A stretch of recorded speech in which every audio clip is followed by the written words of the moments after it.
जय हिंद साथियों, नमस्कार। मैं चैतन्य कुमार झारखंड में फिर से स्वागत करता हूं। देखिए, झारखंड कर्मचारी चयन आयोग द्वारा एक वैकेंसी निकल के आई है, जो आज ही के डेट में जब मैं वीडियो रिकॉर्ड कर रहा हूं, ठीक है। ये वैकेंसी जो विवरणिका है, ये विज्ञापन संख्या 03/2022 मतलब 2022 के अंतर्गत ये तीसरी वैकेंसी है।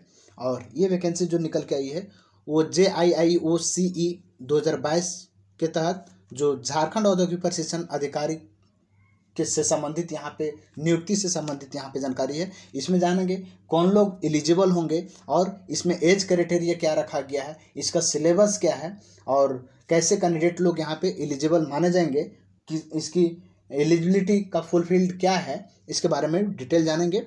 और कुछ इसमें और भी जो आवासीय जाति से संबंधित है, जो नए नियमावली के तहत जो चेंजिंग किया गया है उससे संबंधित भी इसमें यहाँ पे निकल के आई है। तो देखते हैं इसको।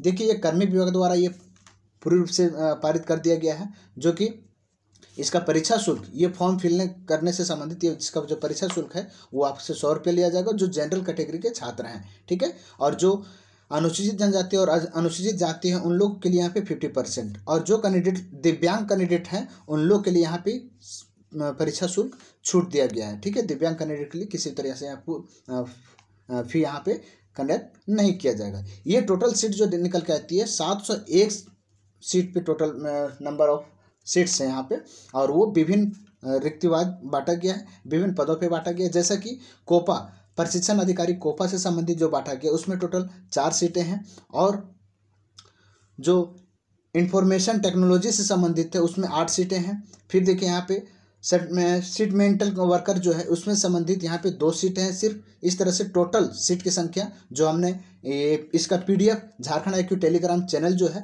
वहाँ पे PDF शेयर कर दिए, आप वहाँ पे जाकर के बेसिक रूप से इसे पढ़ सकते हैं। विशेषकर यहाँ जो बात करने को है वो बात करने की ये कि टोटल इसमें सीटों की संख्या, देखिए टोटल सीट की संख्या यहाँ पे 701 पदों की यहाँ पे बहाली निकाली गई है। 701 पद है, और ये बहाली जो है कोटिवार रिक्तियाँ हैं, मतलब जो भी आरक्षण से संबंधित है, जो भी कैटेगरी वाइज है वो कैटेगरी वाइज यहाँ पे वैकेंसी बांटी गई है। कहा जाइए तो कैटेगरी वाइज जो वैकेंसी होती है उसमें कट ऑफ में उतार चढ़ाव का अंतर होता है, ठीक है।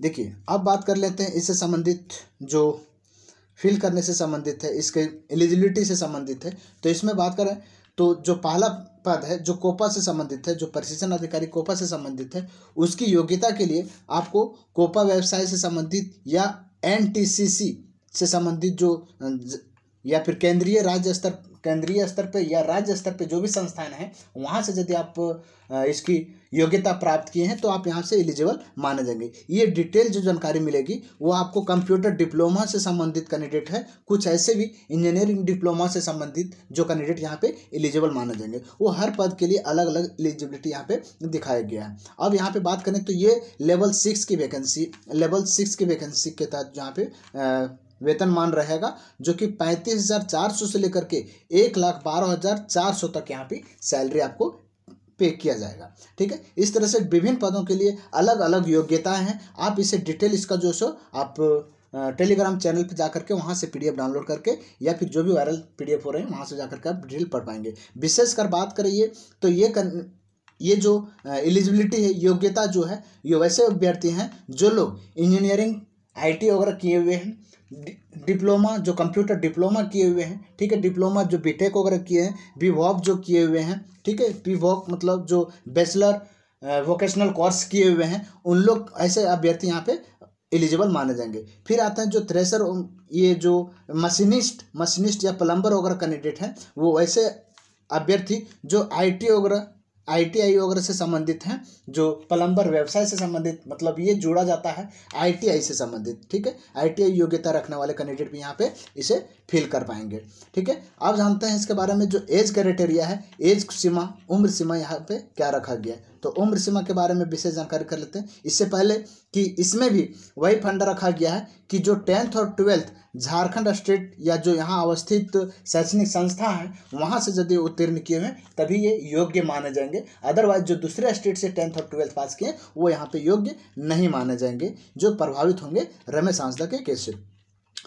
अगली जो जानकारी यहाँ पे निकल के आती है कि देखिए स्पोर्ट कोटा वगैरह भी जो कैंडिडेट लोग हैं उन लोग को भी यहाँ पे विशेष छूट दिया जाएगा। ठीक है, उसके बाद बात कर लेते हैं जो योग्य एज संबंधित जो उम्र सीमा से संबंधित है, ये एज कटअप, न्यूनतम एज कटअप भी 1/8/2022 और अधिकतम एज कटअप भी 1/8/2022। कहा जाइए कि 1/8/2022 को न्यूनतम एज मतलब 21 वर्ष होनी चाहिए और अधिकतम उम्र सीमा जो है वो कैटेगरी वाइज यहाँ पे बांटा गया है, जो कि आपको 1/8/2022 में आपको 35 वर्ष या इससे कम होनी चाहिए।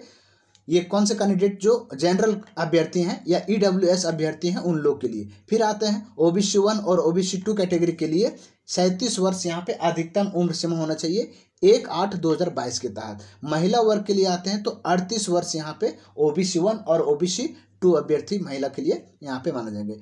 अब आते हैं एसटी एससी कैंडिडेट जो महिला और पुरुष दोनों उम्मीदवार के लिए यहाँ पे 40 वर्ष की उम्र सीमा रखी गई है। ठीक है, दूसरी बात करें कि जो आवासीय जाति से संबंधित है, तो आवासीय जाति से जो जानकारी यहाँ पे निकल के आई है कि 19/7/2019 के पूर्व में जो सीओ अधिकारी से जो बनाया गया है वो अवश्य मान्य नहीं होगा। ठीक है, तो 2/6/2022 के पूर्व किसी भी स्तर के निर्गत स्थानीय प्रमाण पत्र मान्य नहीं होंगे। यानी 2016 के पहले आप डीसी से भी एसडीओ से भी बनाए हुए सर्टिफिकेट है तो वो मान्य नहीं होगा। ठीक है, इस तरह से जो विभिन्न अंकित प्रमाण यहाँ पे दिया गया है। अब बात कर लेते हैं कि ये वैकेंसी जो है फिर वैसा ही बताया गया है कि वैकेंसी के अंत में एक विशेष बात जो यहाँ पे लिखा गया है वो ये कि ये वैकेंसी भी जो प्रभावित होने की संदेह है, उससे पहले देख लेते हैं इसका सिलेबस इसमें भी 3 पेपर पे लिया जाएगा, पेपर 1 और पेपर 2 और पेपर 3। जो पेपर 1 से संबंधित यहाँ भी क्वालिफाइंग पेपर है, लेकिन यहाँ पे कुछ फंडा चेंज किया हुआ है कि भाषा ज्ञान से संबंधित है और हिंदी और इंग्लिश जो 25-25 नंबर के पूछे जाएंगे और सामान्य ज्ञान जो जीके और जीएस से संबंधित यहाँ पे झारखंड से संबंधित 30 प्रश्न, साइंस से संबंधित 10 प्रश्न, गणित से संबंधित 10 प्रश्न और जो रीजनिंग पोर्शन है उससे संबंधित 10 क्वेश्चन, कंप्यूटर से संबंधित यहाँ पे 10 क्वेश्चन देखने को मिलेगा। इस तरह से 120 में से आपको 30% आ रहता है। 30% लाने पे आप यहाँ पे क्वालिफाई करते हैं पेपर 2, तभी जाकर के आपका पेपर 2 जो है पेपर 1 क्वालिफाई करते हैं तब जाकर के आपका पेपर 2 चेक होगा, जो कि पेपर 2 क्षेत्रीय लैंग्वेज से संबंधित है, जो कि टोटल ये भाषाएं से संबंधित यहाँ पे देखने को मिलेगा। फिर बात कर लेते हैं पेपर 3 के बारे में। तो पेपर 3 में जो भी पद के योग्य हैं आप उससे संबंधित यहाँ पे तकनीकी ज्ञान आपको उसकी होनी चाहिए जो पेपर से संबंधित है, जैसे प्लम्बर वगैरह से संबंधित या फिर कोपा से संबंधित वो कैंडिडेट यहाँ पे योग्यता अपना रख सकते हैं। ठीक है, इस तरह से पेपर 1 तो सिर्फ क्वालिफाइंग पेपर है, लेकिन पेपर 2 और पेपर 3 जो है वो आपका जो मेरिट के लिए पेपर है वो योग्य किया जाएंगे।